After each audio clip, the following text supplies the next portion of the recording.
fellow nursing student, Chris, Ishi, and Nicole. And we're here to talk about something invisible but powerful, something that's been part of our past, present, and if we are not careful, it's about our future. And now let's talk about viruses. Viruses are microscopic infectious agents that hijack all living cells to reproduce. They don't belong to any kingdom of life, yet they have changed the course of history, wars, pandemics, and public health systems. Let's start with the question, how do viruses spread? There are 5 main routes of viral transmission. First one, the airborne. Tiny droplets expelled when we cough, sneeze, or even talk. This is how influenza and COVID-19 spread rapidly. Second one, direct contact, touching infected skin or body parts. And number 3, contaminated surface like door handles, mobile phones, and hospital rails. Number 4, body fluids such as blood, saliva, or sexual fluids. Vector through living organisms like mosquito and etc. You will know more about this later. Let's focus on influenza and COVID-19. Both are respiratory viruses. The flu hit seasonally, while COVID-19 brought a global health crisis we all lived through. It reminded us how quickly viruses travel and how unprepared some systems are, but it also showed the importance of nurses, of hand hygiene, masks, vaccinations, and public educations. Thank you, Kira. Hello, I'm Reese, and now let's talk about blood-borne viruses, specifically hepatitis B and HIV. Both are primarily spread through body fluids, including blood, semen, vaginal fluids, and sometimes from mother to child during birth. Hepatitis B affects the liver. It can lead to chronic liver disease and even liver cancer. Shockingly, many don't show symptoms for years, making regular screening crucial. HIV or immunodeficiency viruses weakens the human immune system by attacking CD4 cells. If untreated, it leads to AIDS, while it's no longer a death sentence. Thanks to antiretroviral therapy, stigma, and lack of education are still deadly.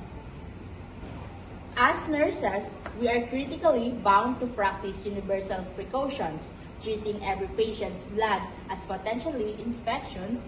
That means gloving up, sharp safety, and reporting exposures immediately. But beyond clinical practices, we are also advocates educating communities about safe sex, needle exchange programs, and early detection. Education saves lives, compassion, and dignity. Thank you, Reese. I am Nicole, and I'll focus on vector-borne and zoonotic viruses, starting with dengue and rabies.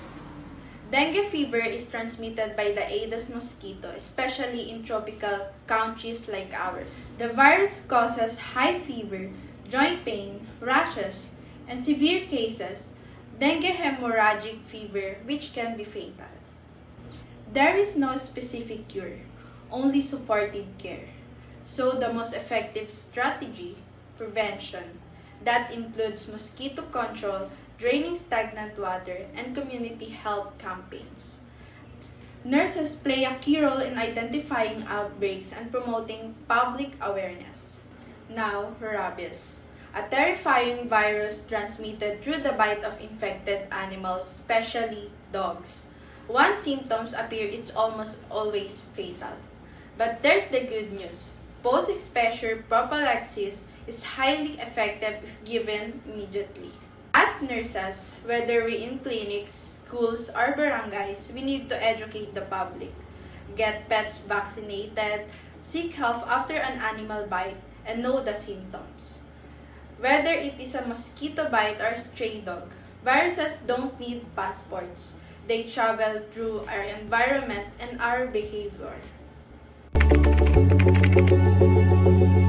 Thank you, Nicole. I'm Ishi, and I want to bring this all together. Viruses can't be seen, but their impact, devastating.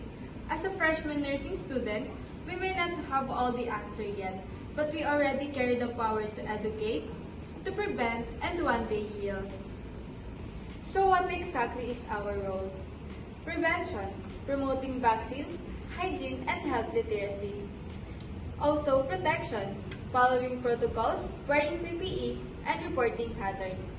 Compassionate care, treating patients with dignity, not discrimination. And lastly, advocacy, whether it's about anti-rabies stripes or HIV awareness. We must remember every patient we touch, every family we educate, and every community reach can stop the next outbreak before it begins. Let's just not aim to become nurses. Let's aim to become the reason someone stays healthy, gets informed, or finds hopes. Because health isn't just a right, it's a responsibility. Thank you.